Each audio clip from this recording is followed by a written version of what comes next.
Hello guys, welcome to Viva Classes. I hope you like my videos. If you like my videos, please like, share and subscribe our channel. आज हम लोग class 11 chapter sequence in series की exercise 9.2 आपके साथ discuss करेंगे। जैसा कि आप लोग जानते हैं सेशन 23-24 में सिलेबस में काफी चेंजेस हैं, कुछ एक्सरसाइजेस डिलीट करी गई हैं, कुछ चैप्टर्स भी डिलीट करे गए हैं। तो पुराने सिलेबस के हिसाब से 9.3 में जीपी थी, अब 9.2 में ज्योमेट्रिक प्रोग्रेशन बताया गया है। तो चलिए इसके question number 1 to question number 10 देखते हैं, लेकिन उससे भी पहले हमें इसके फॉर्मुलेज देखने हैं जो इस एक्सरसाइज में यूज होंगे। तो सबसे पहले तो हमें ये पहचानना पड़ता है कि कोई सीक्वेंस जीपी है, तो वो हम कैसे पहचानते हैं अगर कॉमन रेशो सेम हो। तो जैसे हमने आपको एग्जाम्पल भी दिया था, एक एग्जाम्पल के तौर पर यहाँ पर देखिए ये सीक्वेंस जीपी है। कैसे पता चलेगा? 4 डिवाइडेड बाय 2 कितना आ रहा है 2, 8 डिवाइडेड बाय 4 भी कितना आ रहा है 2, 16 डिवाइडेड बाय 8 भी कितना आ रहा है 2। तो हमने पहचान लिया कि ये जीपी है। उसके बाद अगर हमें इसकी कोई भी टर्म निकालनी है बीच की टर्म निकाले बिना, तो हम जर्नल टर्म का फॉर्मूला लगाते हैं जो कि होता है an is equal to a r की पावर n-1। इससे हम इसकी कोई भी term, 5th term, 6th term, 7th term find out कर सकते हैं। उसके बाद आता है सम ऑफ टर्म्स। अगर हमें बिना टर्म्स निकाले सम निकालना है कुछ टर्म्स का, 20 टर्म्स का, 50 टर्म्स का, तो ये फॉर्मूला है। लेकिन यहाँ पर जो टर्म का सम का फॉर्मूला है वो डिपेंड करता है कि आर की वैल्यू ग्रेटर देन 1 है। ग्रेटर देन 1 होगी जैसे 2, 3, अगर ऐसा आता है तो सम का फॉर्मूला है a with in bracket r की पावर n-1 r-1। और अगर आर की वैल्यू लेस देन 1 आती है, जैसे 1/2 आती है, 2/3 आती है, तो ऐसे केस में हमारा सम का फॉर्मूला जो है वो a with in bracket 1 minus r की power n upon 1 minus r लगता है, राइट। अब चलिए देखते हैं क्वेश्चन नंबर 1। तो क्वेश्चन नंबर 1 में हमें कहता है find the 20th term and the nth term of GP. तो ये जीपी है हमारे पास, ए हमको पहचानना नहीं है, ऑलरेडी जीपी गिवन है, राइट। तो फर्स्ट टर्म क्या हो गई हमारी 5/2। कॉमन रेशो कैसे निकलती है? Second term divided by first term. अब ये डिवीजन में है, इनटू में अगर आप इसे लिखेंगे तो रेसिप्रोकल हो जाएगा। It's like that. देखिए 5/4 अपॉन 5/2, तो जो डिनोमिनेटर होता है उसका रेसिप्रोकल हो जाता है और इनटू हो जाता है। 5 से 5 कट जाएगा, ये इससे कट जाएगा, तो आपकी आर की वैल्यू कितनी आ गई 1/2। अब हमें कौन सी टर्म निकालनी है? 20th term. Now 20th term का फॉर्मूला क्या होगा? ए आर की पावर 20-1, यही कहता है ना हमारा जनरल टर्म का फॉर्मूला, ये लिखे ऊपर, ए आर की पावर n-1, तो ये हो जाएगा 90।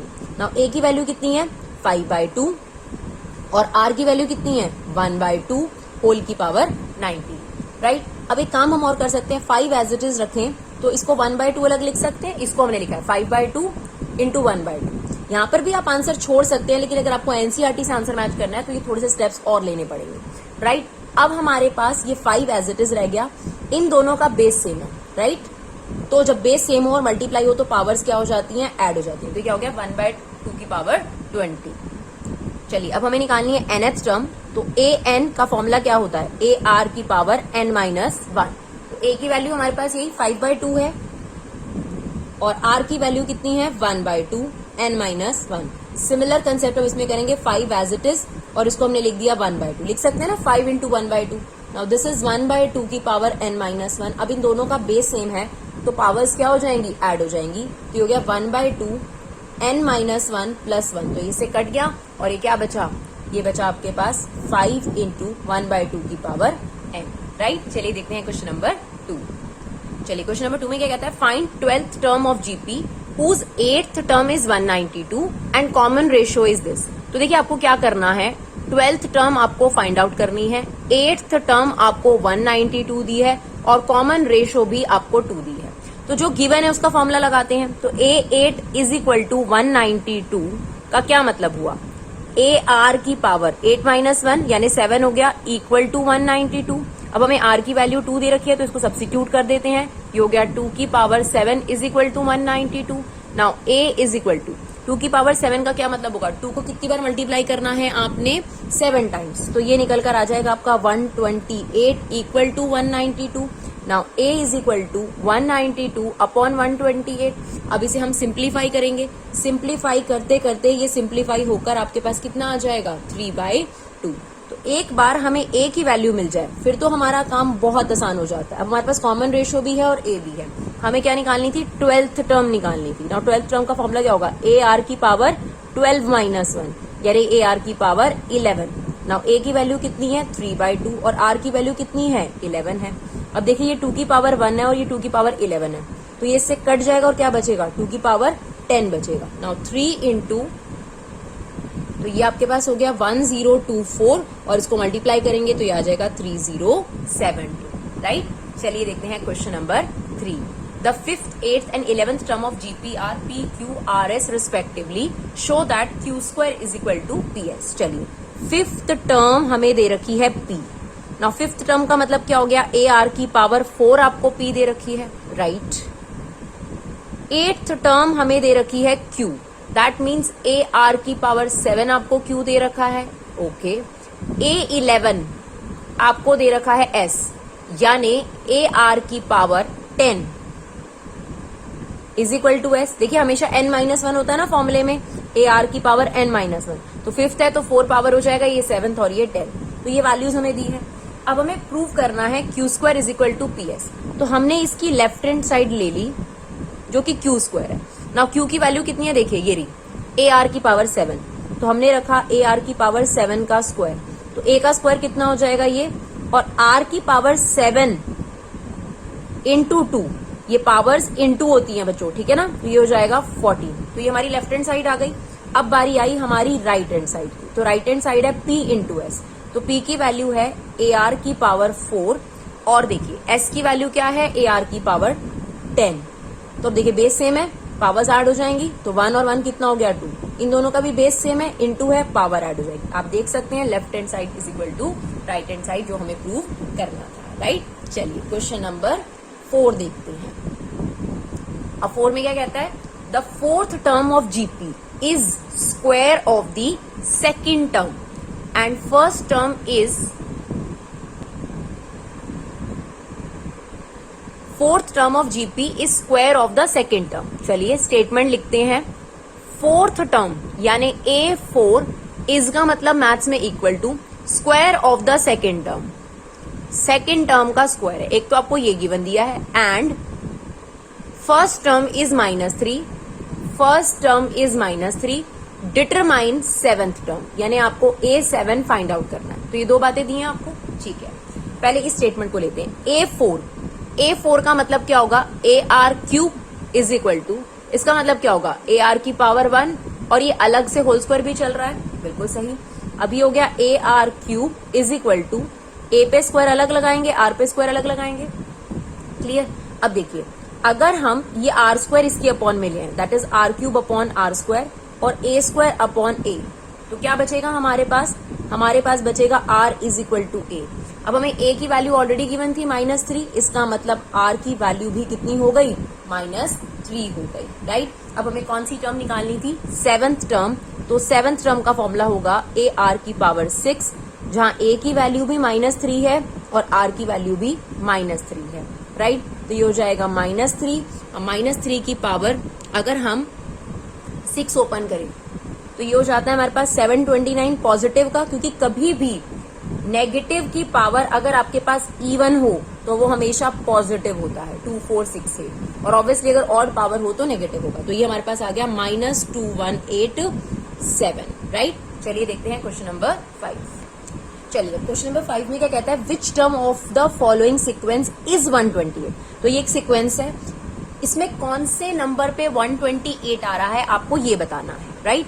तो सबसे पहले देखिए फर्स्ट टर्म क्या हो गई 2, कॉमन रेशो कैसे निकालते हैं, 2nd term divided by 1st term, तो कॉमन रेशो हमारे पास ये हो गई। अब हमें ये पहचानना है कि कौन सी टर्म है, तो इसे हमने क्या ले लिया, an टर्म ले लिया। नाउ an का क्या फॉर्मूला होता है, AR की power n-1 is equal to 128। Put कर दीजिए वैल्यू, a की वैल्यू कितनी है 2 और √2 की वैल्यू कितनी है n-1 इज इक्वल टू 128। ये 2 128 से यहाँ जाके डिवाइड कर दीजिए, राइट।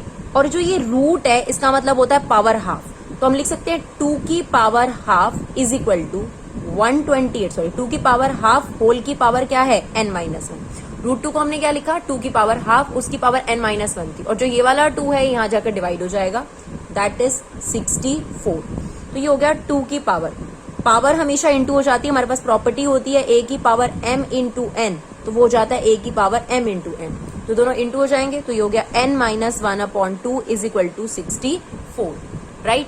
अब देखिए ये है 2 की पावर n-1/2, इसे भी आप 2 के पावर्स में ब्रेक करेंगे अगर प्राइम फैक्टर्स कर तो ये आ जाएगा 32 ये आ जाएगा आपका 16, ये आ जाएगा 8, ये आ जाएगा आपके पास 4 और ये आ जाएगा, तो कितना आ गया 1 2 3 4 5 सॉरी 32 16 1 सॉरी यहाँ पे 2 आएगा, एक और आएगा आपके पास 1 2 3 4 5 6, तो ये कितना आ गया 2 की पावर 6। अब आप देख सकते हैं कि हम दोनों को कंपेयर कर देंगे। अगर हम दोनों को कंपेयर करते हैं तो ऑब्वियस सी बात है 2 की पावर ये 2 की पावर ये, तो ये वाली पावर इसके इक्वल हो जाएगी, तो n minus 1/2 is equal to 6। Now cross multiply कर दीजिए, n minus 1 is equal to 12, ये 1 वहां जाके प्लस हो जाएगा 13। इसका मतलब हमारी 13th टर्म की वैल्यू कितनी थी 128 थी, राइट। चलिए देखते हैं, बिल्कुल ऐसा सही क्वेश्चन है, इसका बी पार्ट देखते हैं, 5th का बी पार्ट, राइट। चलिए अब इसमें भी सेम हमें दे रखा है कि ये कौन से नंबर की टर्म है, तो इसे हम लोग क्या एज्यूम कर लेंगे, ए एन एज्यूम कर लेंगे, राइट। अब ए एन का फॉर्मूला क्या होता है, ए आर की power n minus 1 is equal to 729। तो ए की वैल्यू कितनी है आपके पास, देखिए ए की वैल्यू है √3 और आर की वैल्यू कैसे आएगी 3/√3, क्लियर। क्या हम 3 को √3 का होल स्क्वायर लिख सकते हैं, बिल्कुल लिख सकते हैं, क्योंकि √3 इंटू √3 3 होता है, ये इससे कट जाएगा, यानी कॉमन रेशो भी आपकी √3 आ गई। अब देखिए इस फॉर्मूले में पुट करते हैं, ए की जगह पर क्या है √3, आर की जगह पर क्या है √3, n minus 1 is equal to 729। इन दोनों का बेस सेम है, पावर्स ऐड हो जाएंगी, तो आप लिख सकते हैं √3 n minus 1 plus 1 that is 729। Same यहाँ पर रूट को क्या रखने वाले हैं हम लोग, हाफ, तो ये हो जाएगा, ये तो इससे कट गया, ये हो गया 3 की पावर हाफ होल की पावर n। अब हम 729 के अगर फैक्टर करें प्राइम फैक्टर से, तो ये आ जाएगा आपके पास 243, फिर आ जाएगा ये आपके पास 81, ये आ जाएगा आपके पास 27, ये आ जाएगा 9 3 1 1 2 3 4 5 6, यानी ये 3 की पावर कितनी है आपके पास 6 है। अब देखिए ये क्या हो गया 3 की पावर, पावर्स इनटू हो जाती हैं, ये हो गया n/2 इज इक्वल टू 3 की पावर 6। अब हम कंपेयर करें तो n/2 should be equal to 6, क्योंकि अगर ये दोनों इक्वल हैं तो तभी हो सकता है ना जब इनकी पावर्स भी इक्वल होंगी। क्रॉस मल्टीप्लाई करेंगे तो हमारे पास n की वैल्यू आ गई 12। इसका मतलब ये था कि ये 12th टर्म थी, यानी आपके पास A12 का आंसर कितना है 729। I hope it's clear. चलिए देखते हैं इसी का लास्ट पार्ट, सी पार्ट। चलिए अब इसका हम लास्ट पार्ट देखते हैं, सी पार्ट। 1/3 आपको क्या दे रखा है, ए की वैल्यू, और कॉमन रेशो कैसे निकलेगी, second term divided by this, तो 1/3 का रेसिप्रोकल कर दीजिए 3/1, तो कॉमन रेशो भी कितनी आ गई हमारे पास 1/3।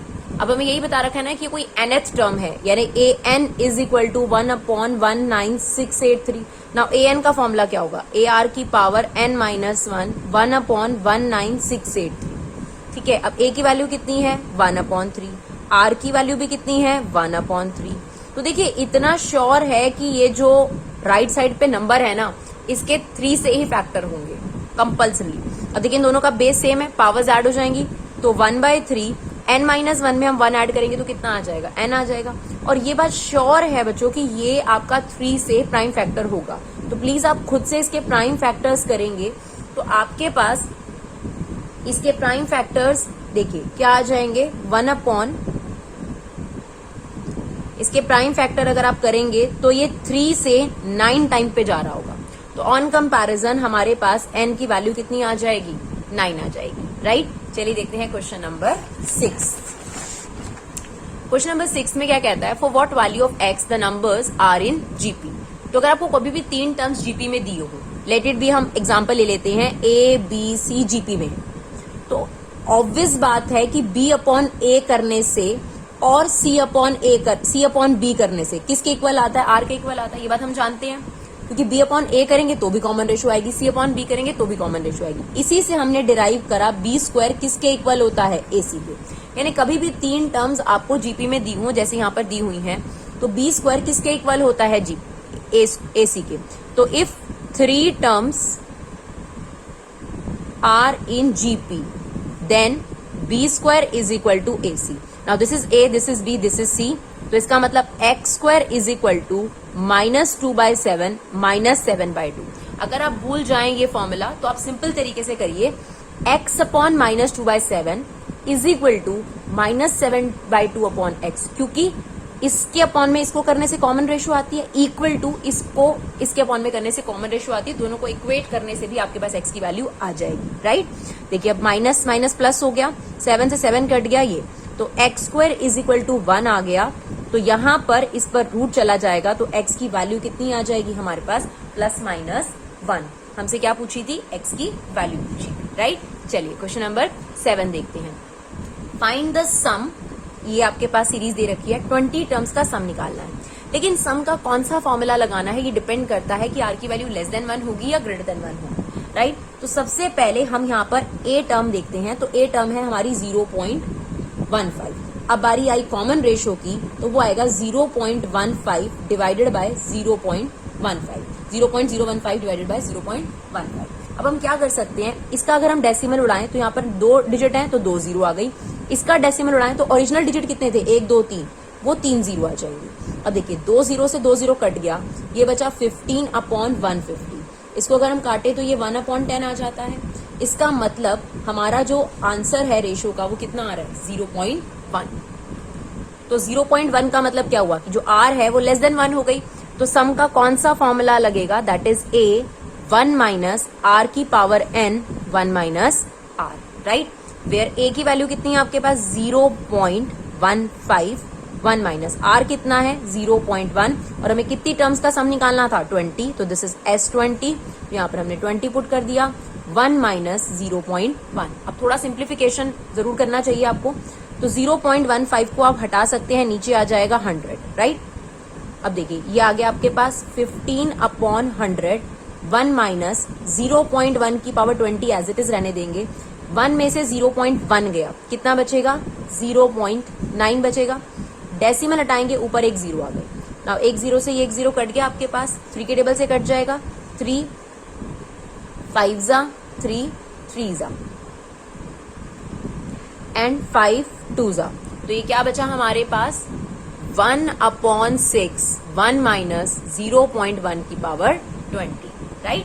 चलिए देखते हैं नेक्स्ट क्वेश्चन, क्वेश्चन नंबर 8। इसमें भी हमें यही करना है, सम निकालना है n टर्म्स का। तो हमारे पास a की वैल्यू कितनी है, that is √7, common ratio is √21/√7।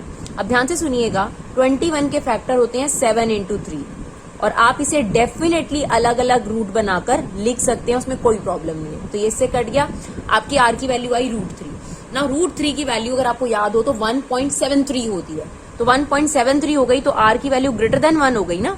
अब >1 हो गई तो सम का कौन सा फॉर्मूला लगेगा, इट्स a r की पावर n-1 अपॉन में r-1, और हमें n टर्म्स का ही सम निकालना है, तो Sn में Sn ही रहेगा, ये n a की जगह पर क्या आ जाएगा, √7, ये हो जाएगा √3 की पावर n-1 अपॉन में आ जाएगा √3 - 1। अब देखिए वैसे तो हमारा आंसर आ गया, लेकिन अगर हमें एनसीईआरटी से मैच करना है तो हमें इसको क्या करना पड़ेगा, रैशनलाइज करना पड़ेगा, राइट। तो ये आपके पास है √3 की पावर n-1, ये जो आपके पास √3 - 1 है, इससे रैशनलाइज कर देंगे √3 + 1 एंड √3 + 1, राइट। तो ये आपके पास आ जाएगा √7। अब देखिए यहां पर क्या है आपके पास, इसको इन्होंने क्या लिखा है, रूट को क्या लिख दिया, power half.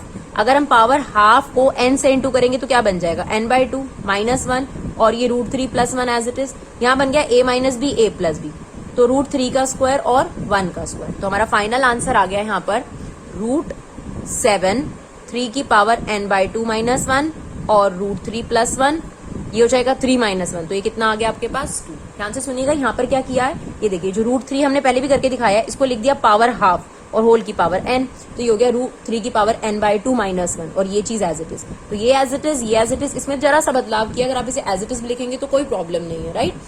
a - b a + b a² - b², उससे आपके पास ये आंसर आ गया। चलिए अब क्वेश्चन नंबर 9 देखते हैं। 9 में आपके पास फर्स्ट टर्म बड़ी क्लियर है, that is 1, and common ratio is -a/1, that is -a। हमें n टर्म्स का ही सम निकालना है। अब देखिए यहाँ पर नेगेटिव है, वैसे तो हमें a की वैल्यू नहीं पता, बट क्योंकि नेगेटिव है हम इसे मान के चलेंगे कि ये आपके पास r जो है वो <1 है। अगर r <1 है तो आपके पास फॉर्मूला r <1 वाला लगेगा। चलिए तो सम का फॉर्मूला लग गया हमारे पास, a 1 माइनस आर की पावर n 1 माइनस आर, ए की जगह तो 1 ही आ गया, आर की जगह क्या आ जाएगा माइनस ए होल की पावर n 1 माइनस माइनस ए, तो ये सिंपली हो गया 1 माइनस माइनस ए की power n whole upon 1 plus a, right. चलिए देखते हैं question number 10 and the last question of this video. इसमें अब हमारे पास फर्स्ट टर्म क्या आ जाएगी एक्स क्यूब, और कॉमन रेशियो आ गई x5 अपॉन एक्स क्यूब, यानी ये कट जाएगा, कितना बचेगा एक्स स्क्वायर। अब देखिए एक्स स्क्वायर जो है हर नंबर को पॉजिटिव बना देगा, तो इसका मतलब r की वैल्यू ग्रेटर देन 1 हो गई, राइट।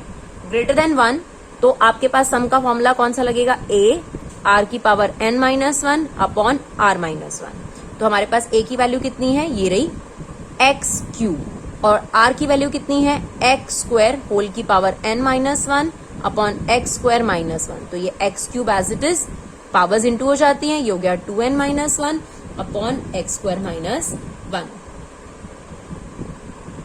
तो आई होप आपको हमारे वीडियोस जो हैं वो यूजफुल लगे। अगर आपको हमारे वीडियोस यूजफुल लगे तो अपना कीमती समय निकाल कर अपना कमेंट बॉक्स में सजेशन जरूर दीजिए, उन्हें शेयर जरूर करिए। Thank you so much guys for love and support, keep supporting विवा क्लासेस।